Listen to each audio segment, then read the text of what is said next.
So, let us pray.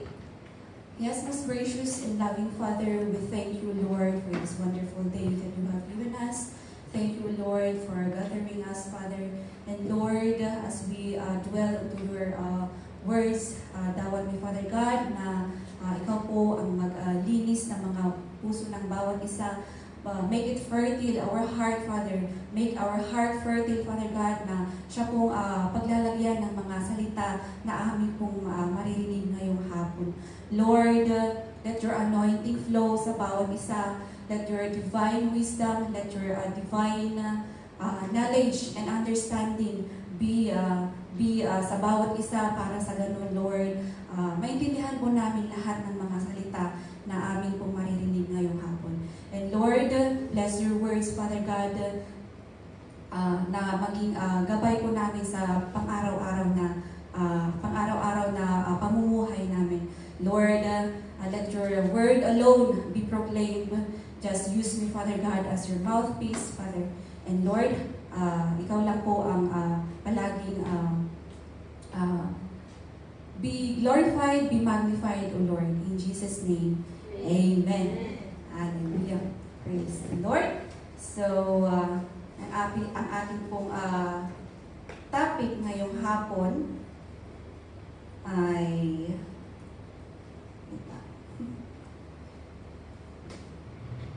choosing the path, choosing to walk on the path of life, the path of life. Amen. Amen. Choosing to walk on the path of life. Ayan. So, yan yung topic po natin ngayong hapon. And I know, and you know, na every day we are faced sa mga iba't iba uri ng mga choices, no? Every day po yan. Ewan ko lang kung sinong walang choices sa araw-araw, no? It might be a complicated one na choice. It might be a simple one, no? Pag gising pa lang nga natin, marami ng choices na iisipin or na pagpipilian. Yung pagbangon pa lamang is a choice, no? It's a choice kung bumangon na ba? Or itulog ka pa iba seat? Kung nakakasjay, di ba? So, it's a choice. It's a choice, no? It might be a simple one, even sa pagpili ng iluluto. Nahihirapan din tayo, no? Sa pagpili ng mga iluluto natin. Ano naman yung iluluto natin? Umaga, tanghali, hapon, lagi yung iniisip natin, no? Yung mga, ano kaya yung mga choices? Iba-iba, lalo na kung maraming choices yan, nahihirapan tayo, no? Sa mga pagpili ng mga bagay-bagay, no? Ayan, so, tapos, paggising natin, merong choice po, paggising natin, pipiliin natin kung babangon pa tayo o hindi, or itutuloy muna ang pagtulog, no? And then, pag nakapili ka, meron ulit next na pagpipilian, no? So, yun yung buhay natin dito sa mundo. It is full of chain of choices. Amen? Ayan, so in fact, itong topic natin ngayong hapon is nung last month sana ito na topic natin. So I drafted this topic nung last month na siya sanang i-share ko last month. But then God revealed me another topic. So I was torn into. So sabi ko, ano kaya yung i-share ko? Is it this one or yung bagong ni-reveal ng Panginoon? But then it's God's choice, no? It's God's choice na yung sinare ko nung last month na faith evaluation, yun yung topic na yun na ni-reveal ng ating Panginoon. So, itong choosing to walk on the path of life, hindi na-choose. Amen? Hindi siya na-choose. So, I believe this is the time, no? This is the best time na binigay ng Panginoon para i-share itong topic na ito. Even, tingnan nyo, next week ulit sana ito. Next week ulit sana kasi medyo magsha-shuffle sana. Magsha-shuffle sana yung schedule natin. But then, wala. Hindi umubra eh. So, talagang, ibig sabihin, it's God's time na ito yung topic natin ngayong hapon. No? Ayan. So, ayun. It's, buhay sa mundong ibabaw na ito is full of chain of choices talaga. So, ayan. And, we know that God gave us the free will, no? God gave us the free will to choose kung ano yung gusto natin. But then, nasa sa atin na kung paano tayo pumili. However, we have to use that free will wisely because we have to bear in mind that our choices shape not only our destiny, but also the lives of those around us. Diba? Ang mga choices natin, hindi lang naman tayo yung naapektuhan. Pati na rin yung mga tao na naka-surround sa atin. That is why we have to be careful. We have to be wise in using that free will na binigay ng Panginoon sa atin. Amen? So, ayan. So, we need to have the wisdom sa pagpili ng mga bagay-bagay, and we have to involve our Lord always to guide us or direct us in making choices or decisions. Ayan. So, kung gagawa tayo ng desisyon or gagawa tayo ng or kung pipili tayo ng mga pagpipilian, we have to always involve or ask the guidance of our Lord para po yung desisyon natin ay naka-inline sa will ng ating Panginoon. Amen? So, ayan. Sa topic natin ito, choosing to walk on the path of light. Ayan. So, sino ba yung light? Ano ba yung path of light na yan? No? So, sa John chapter 8, verse 12, sabi niya dyan, when Jesus spoke again to the people, ito yung time na yung mga Pharisees, no? Yung mga Pharisees, kinukondem si Jesus kung kung siya ba ay totoong Messiah or saan ba siya galing. So ito yung sinabi ni Jesus, no? When Jesus spoke again to the people, He said, I am the light of the world. Whoever follows me will never walk in darkness, but will have the light of life. Ayan. So, sino yung light na sinasabi natin dito sa path of life na ito? No? So, that light represents Jesus. Amen? Sabi niya dyan, I am the light of the Lord. It is Jesus who is the light. Amen? It is the light of the world. Ayan. And sabi ulit sa Psalm 119, verse 105, sabi niya dyan, your word is a lamp for my feet, a light on my path. Yan. So, isa rin nire-represent ng light is the word. Amen? Bakit naging light yung word? Yung salita ng Panginoon ay siya rin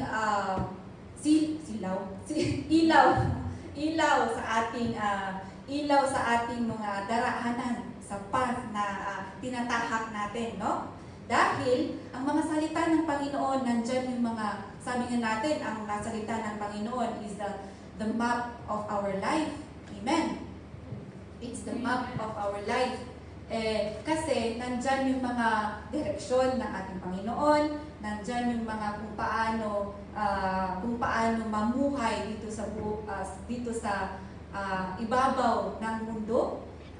So makikita, or if we read the Bible, the Word of God, we will be enlightened.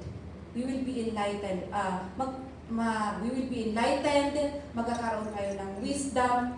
Magkakaroon tayo ng knowledge of about God, of how to live life on this earth, and even sa kung ano yung paano tayo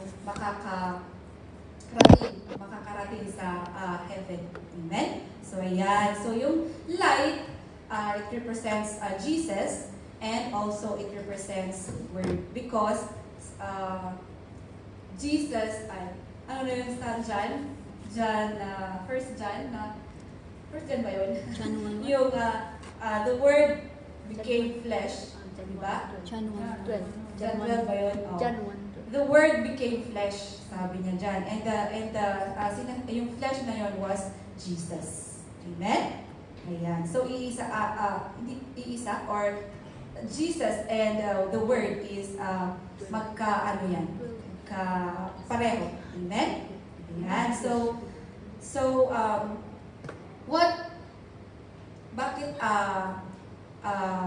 What does it mean? What does it mean choosing to walk on the path of life? Path of light. Ano ba yan? Life ng life. So, what does it mean to choose to walk on the path of light? No? Choosing the path of light means living a life that aligns with God's will, embracing righteousness, truth, and moral integrity. So, yun. So, kung babasahin natin sa 1 John, verse 1, 1 John chapter 1, verse 6, no? Sabi niya dyan, if we claim to have fellowship with Him and yet walk in darkness, we lie and do not live out the truth, no? So, kung sinasabi natin na we are fellowshipping with our Lord, or with Jesus, no, and yet we are still walking in the darkness, ibig sabihin we are lying. We are not living out the truth, no? Hindi natin pinipili na lumakad sa path of light. Amen? So, kung sinasabi natin na pinipili natin na lumakad sa landas ng liwanag, ibig sabihin we are living a life na we are obeying we are living a life kung ano yung will ng ating Panginoon sa buhay natin. Amen? Ano pa? And we are embracing righteousness because God is a righteous God. Jesus is our righteousness, and we have to walk with that righteousness, and also the truth and moral integrity. Amen. So yun po ang ibig sabihin kung sinasabi po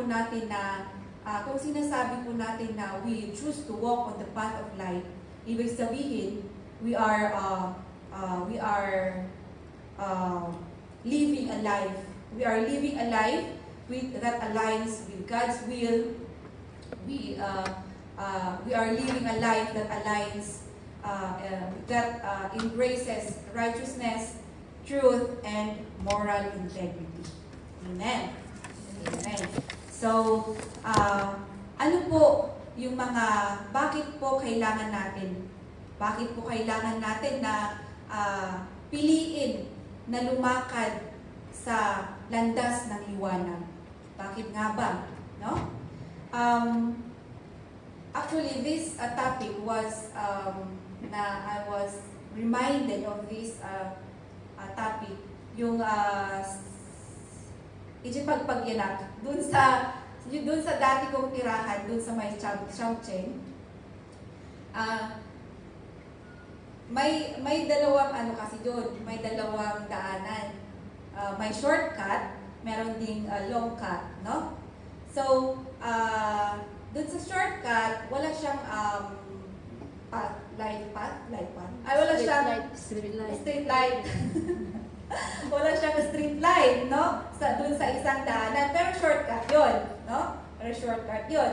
So, yung isang daanan, medyo liliko ka pa, paliko-liko pa. Pero, merong street light, no? May street light siya. And then, nakasalubong ko itong isang Pilipina na doon din nagtatrabaho. Sabi niya sa akin, ala, dito ikot ko dito pag summer, madaming mga ahas daw. Madaming mga ahas, lalo na pag summer. Tapos, doon kasi is a reserve area ng mga wild animals. So may mga baboy ramo, meron din yung mga porcupines, no? So may mga iba-ibang animal doon. So ako naman, I'm working night shift. So pag lalabas ako ng bahay, medyo medyo madilim na. And then, syempre, ako naman medyo laging late. Laging late sa trabaho, no? So nagmamadali. Ayan, nagmamadali. But then kung minsan syempre pag na-remind ako dun sa sinabi ng Pilipina, nag-i-stop muna ako. Diba? Dito ba? Or dito ano ako kasajay. So, kung minsan, ituturod ko lahat i-enjoy shortcut na daan.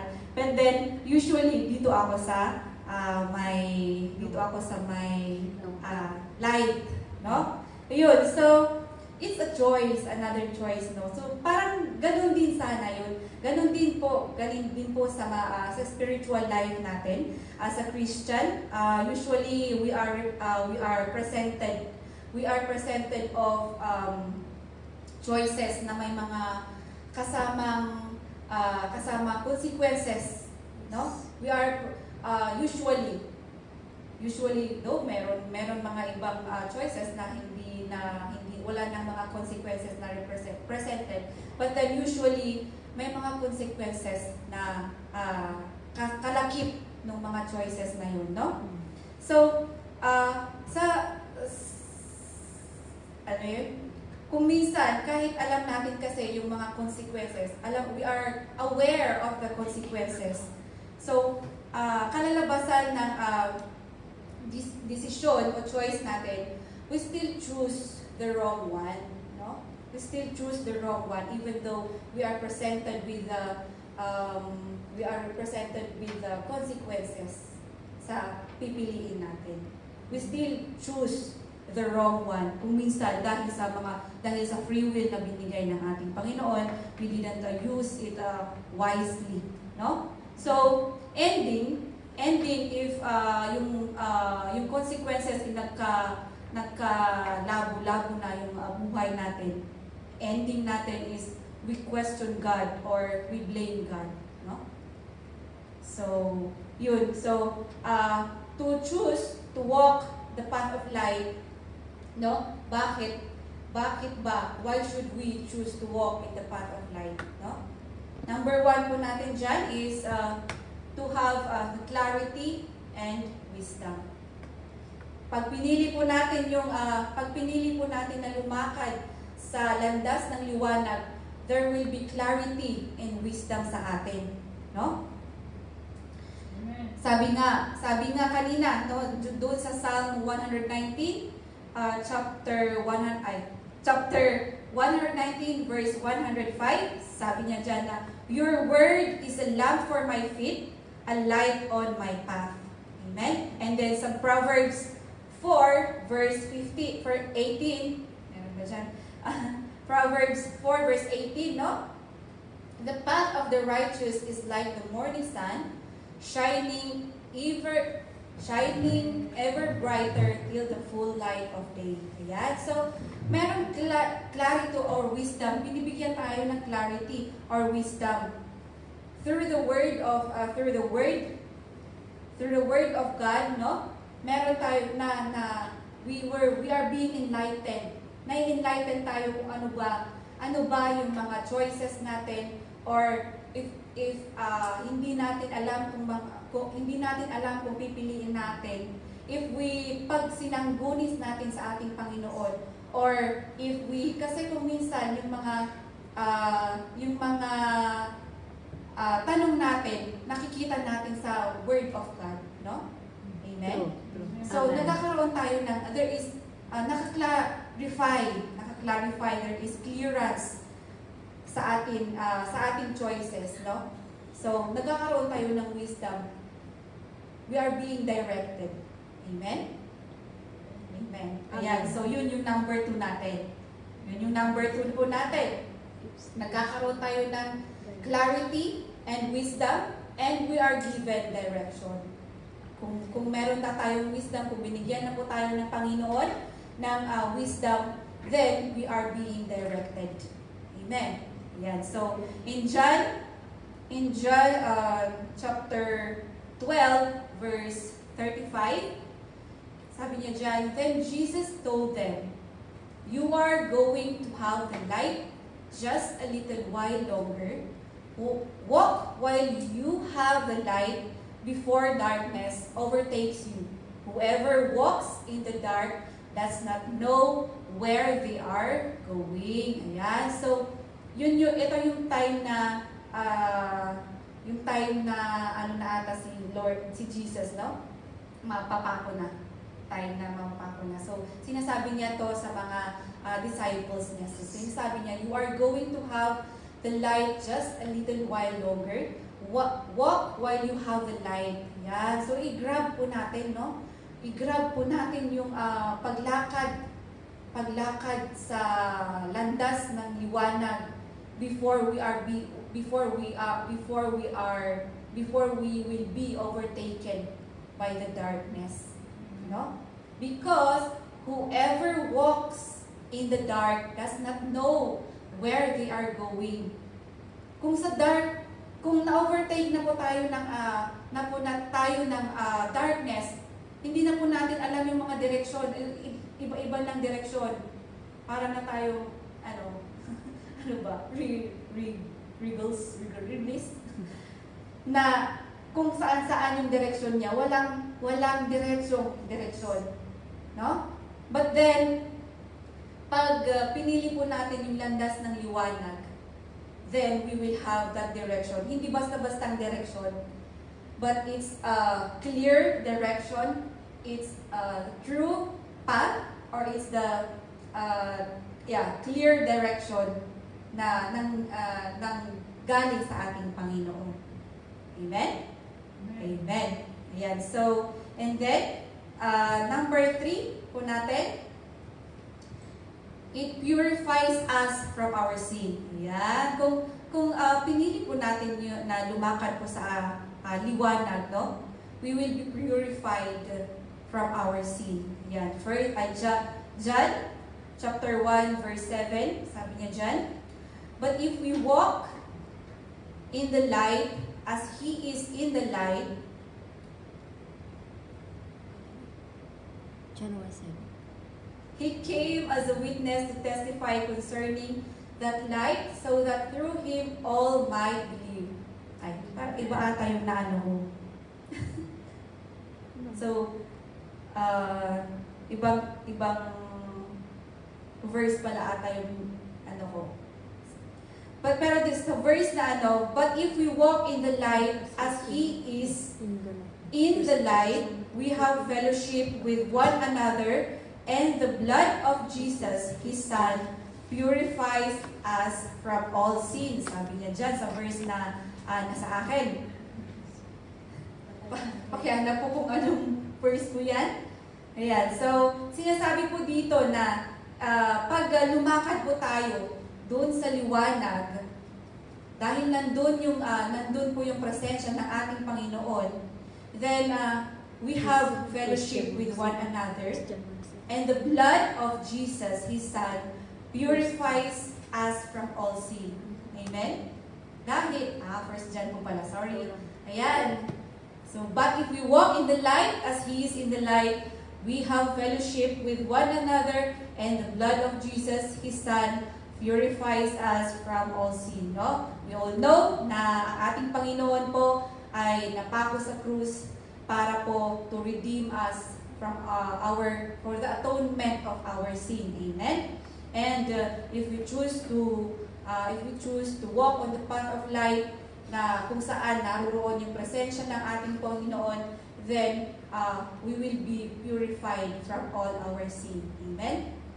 Ayan. And then, meron din pong, there is also a inner transformation sa atin. Because walking in the light invites God to reshape our character. So there will be inner transformation in us pag meron sa atin, or if we are walking in the path of light. No? Amen. So, ma-reshape ang ating character. Old habits fall away as we become more like Christ. Ayan. So, sa 2 Corinthians chapter 3 verse 18, sabi niya dyan, and we all who with unveiled faces contemplate the Lord's glory are being transformed into His image with ever-increasing glory, which comes from the Lord who is the Spirit. Yan. So there will be inner transformation. Kung yung presensya ng Panginoon nasa sa atin, then we will be transformed na we will be like, yung character natin should be Christ-like. Amen? No? Na sabi din po, no, na we should not we won't conform to the pattern of this world, but be transformed by the renewing of your mind. No? Yan. So there will be inner transformation in us if we choose to walk in the path of light. Amen. Kasi if we dwell on the Word of God, we will be, unti-unti po tayong mababago, from glory to glory, and ever-increasing glory, sabi niya ganun. So, unti-unti po tayong mababago. Hindi po siya one-shot deal na transformation, but it is a process, no? It is a process na pagbabago. Habang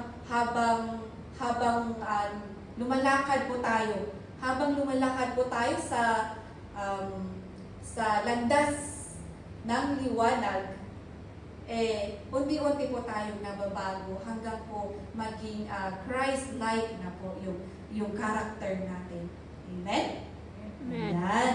And then, number 4 po natin, na benefits of walking on the path of light is it gives us protection. Ayan. It gives us protection. No?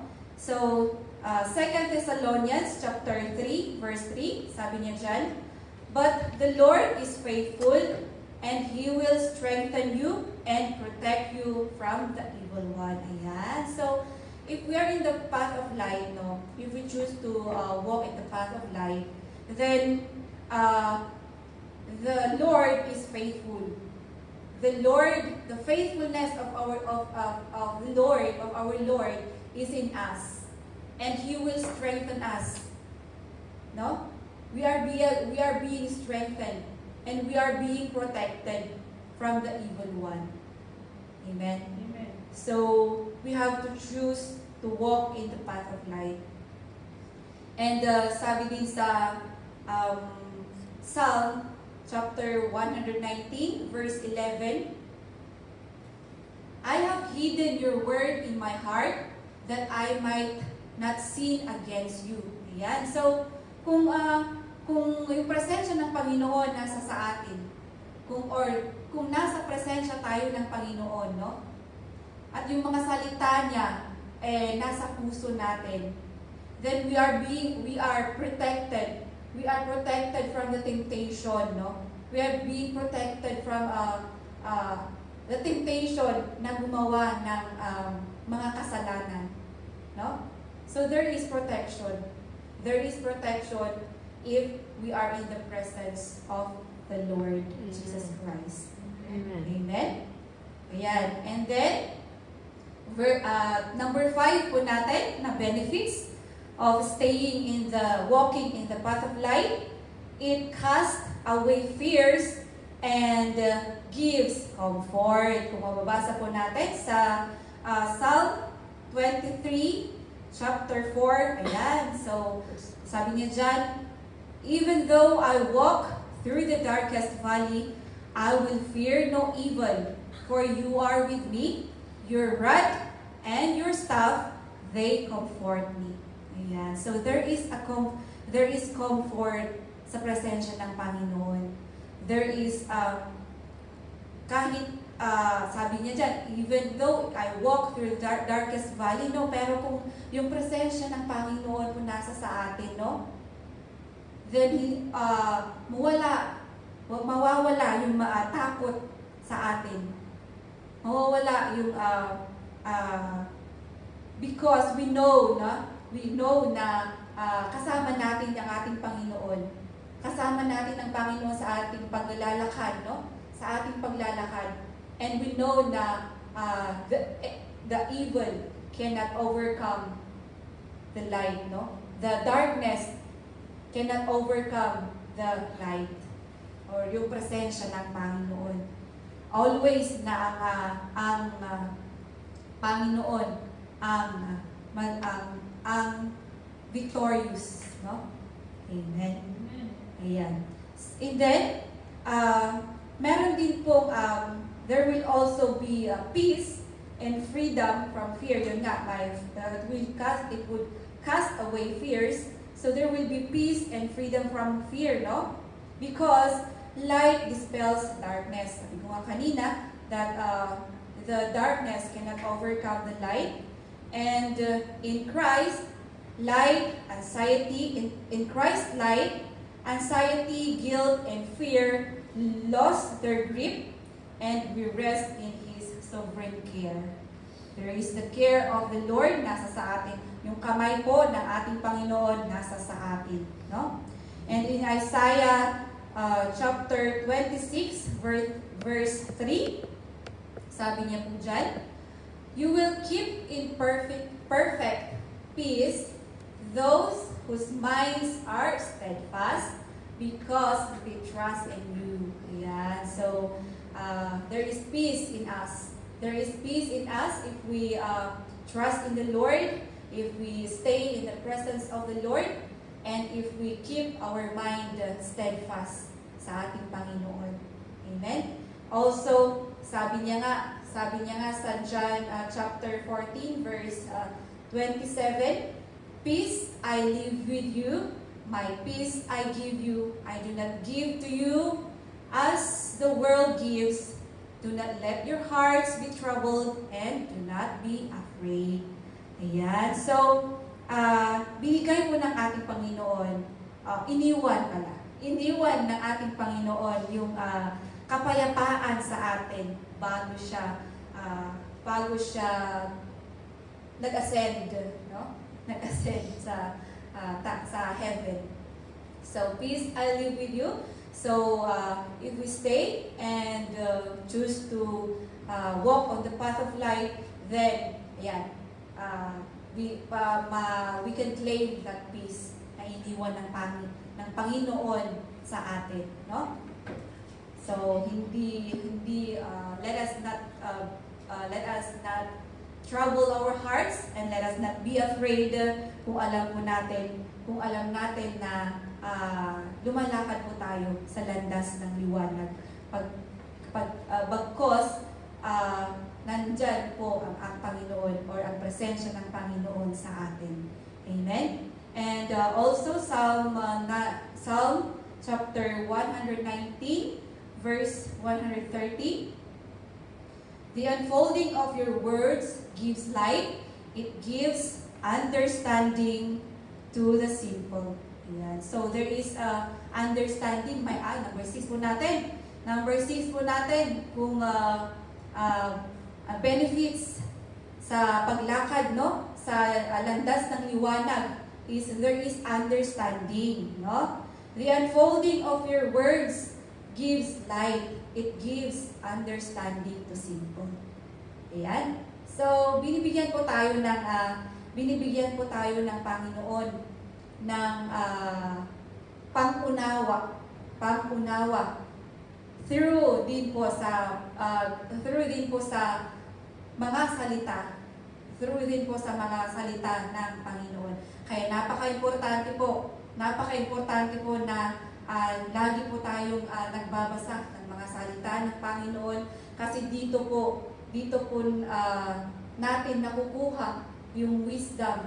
Dito po natin nakukuha yung pangunawa na binibigay po ng Panginoon sa atin. Amen? Ayan.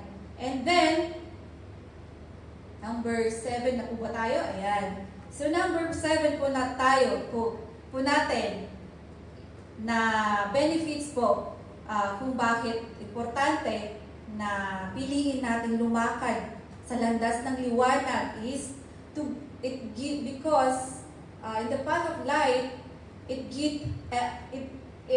get rid of darkness. Yan. So, nawawala ang darkness. No? Ulitin ko. Ayan, sa John chapter 1, verse 5, no? Sabi niya dyan, the light shines in the darkness, and the darkness has not overcome it. Ayan. So, never ever na ma-overcome ng darkness ang light. No? But if you choose to walk in the darkness, then matatalo tayo, no? Matatalo tayo kasi sa landas ng liwanag or sa presensya lang ng ating Panginoon tayo magiging victorious. Amen. So mawawala ang darkness, anumang darkness, dark past natin. It might be a dark past, but if we choose to walk on the path of light, mawawala. God will purify that, or God will purify that, or God will enlighten that darkness, that dark past. Amen. Kasi ang ating Panginoon ay napaka-powerful po, na kayang-kaya niya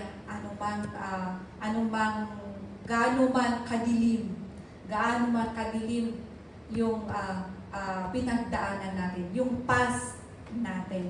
But if we choose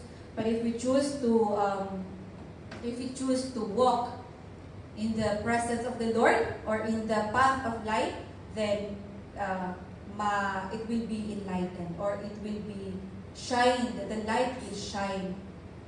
So magiging light na po yung buhay natin. Amen? And then in John chapter 8 verse 12 ulit, no? Sabi niya dyan, when Jesus spoke, I am the light of the Lord, I am the light of the world. Whoever follows me will never walk in darkness, but will have the light of life. Ayan. So, wala nang darkness sa atin kung we follow Jesus Christ. But we have the light of life. Amen? Ayan. And then, number 7 po natin. Itong ano natin? Verse natin. Verse ng free believers. No? Number 7.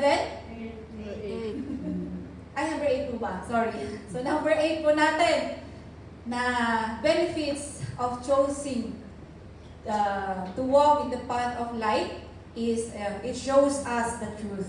Sabi niya sa John 8:32 na then you will know the truth and the truth will set you free. Hallelujah! Praise the Lord! So malalaman po natin yung katotohanan, no? Habang nagbabasa po tayo ng mga salita niya, then malalaman po natin yung mga katotohanan. Kung noon hindi po natin Kung noon hindi po natin alam yung mga katotohanan, or we are not hindi natin alam yung yung mga katotohanan, if we continue to read on the Word of God, then malalaman natin yung katotohanan, and we will be set free. Amen. Yan. And then ano po tayo? Ayan. So, number 9 po natin na benefits, it reveals the eternal life path. Ayan. So, yan po yung pinaka-ending, no? Yan yung pinaka-ending ng ng pagpinili natin yung landas ng liwanag. Yan yung ending natin, no? Sabi po sa John 14 verse 6. Yeah. Jesus answered, I am the way and the truth and the life. No one comes to the Father except through me. So, hindi po tayo makakarating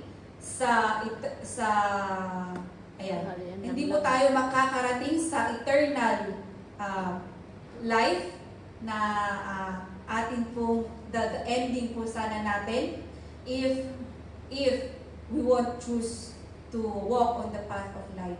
If we don't, kasi sabi niya din dyan, I am the way of the truth, only Jesus, ang ating Panginoong Hesukristo lang ang daan, no? The way and the truth and the life. Para makarating po dun sa eternal life. Ayan. So, nawa po ay piliin po natin na lumakad sa landas ng liwanag. No?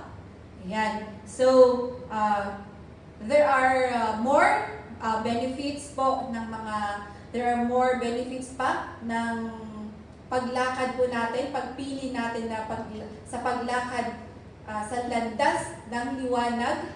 But these are just the few na nalista ko, no? So there are more, but ito lang po yung mga nalista ko, no? And so as we have choose to walk on the path of light, we must reflect that light shining on us to the people around us. Let us be like a mirror or a precious stone na kapag tinamaan ng ray of light, nire-reflect po natin sa surrounding, no?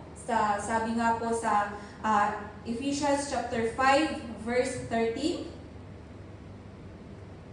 but everything exposed by the light becomes visible, and everything that is illuminated becomes a light. Ayan. So, sa landas po ng liwanag or sa presensya po ng ating Panginoon, lahat po ay visible. Wala pong naitatago sa presensya ng Panginoon. Uray DJ, imbaul tayo nga kwa. Nyaman DJ, imbaul tayo nga sikreto. Amo ni Apo Diyos. In the presence of God, nothing is invisible. Amen? And everything that is illuminated becomes a light. Ayan. So, kung nasa light, kung nasa path of light po kasi tayo, we are being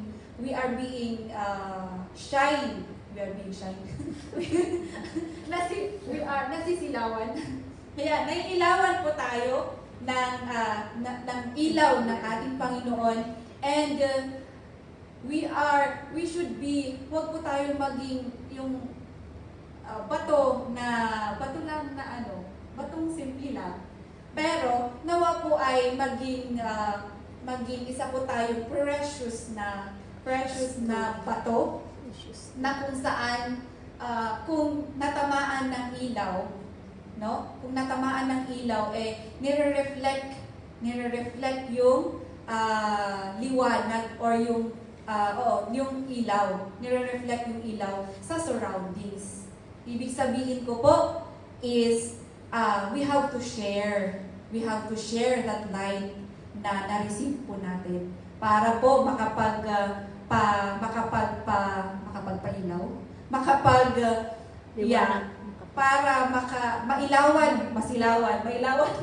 mailawan po yung mga tao na nakakasalamuha po natin, yung mga tao na nakasurround po natin, especially our families, no?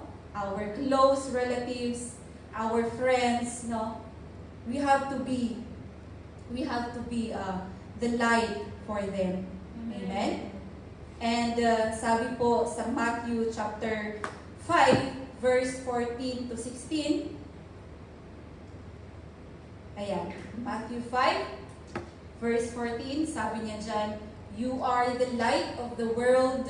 A town built on a hill cannot be hidden. Neither do people light a lamp and put it under a bowl. Instead, they put it on its stand, and it gives light to everyone in the house. In the same way, let your light shine before others, that they may see your good deeds and glorify your Father in heaven." Ayan. So, sapagkat tayo ay nailawan ng ilaw ng ating Panginoon, sabi niya dyan sa verse 15, no? "Neither do people light a lamp and put it under a bowl." Walang tao daw na nagsisindi ng lamp tapos kaluban, cover, no? Kina-cover. So anong silbi pa? Anong silbi nung light na sinindi kung hindi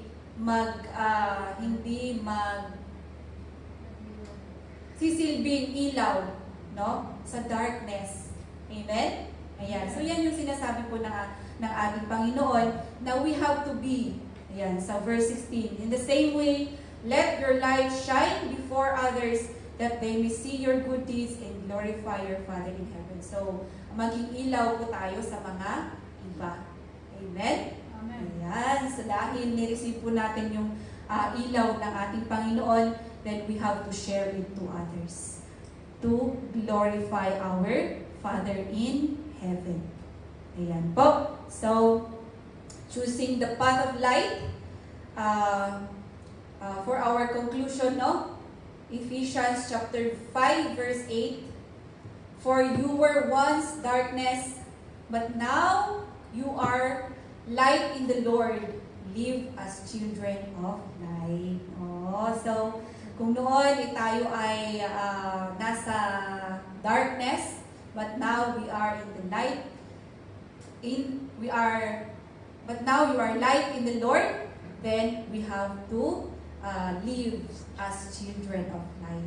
Yan. So, choosing the path of light is not merely a decision, but a transformative lifestyle. So, hindi lang siya isang araw na paglakad, but it's a daily walk, no? It's a daily walk na lifestyle.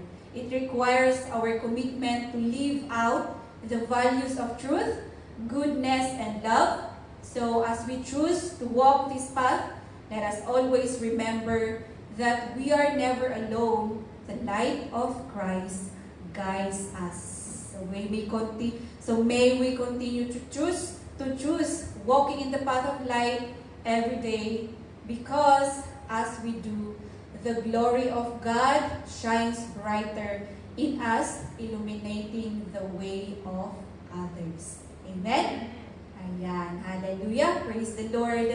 Yan po ang ating sharing ngayong hapon. May we be the light of, may we choose to walk on the path of light and be light for others. Amen. Amen. Let us pray. Oh, most gracious and loving Father, we thank you for your words. Thank you, God, for reminding us and reminding us, Father God, na lumakad po sa landas ng liwanag.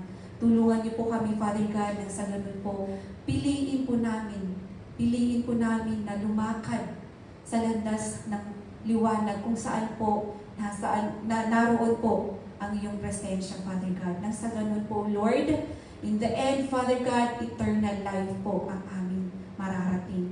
Thank you, Lord, for your words, Father God. Continue to bless each and every one. In Jesus' name we pray. Amen.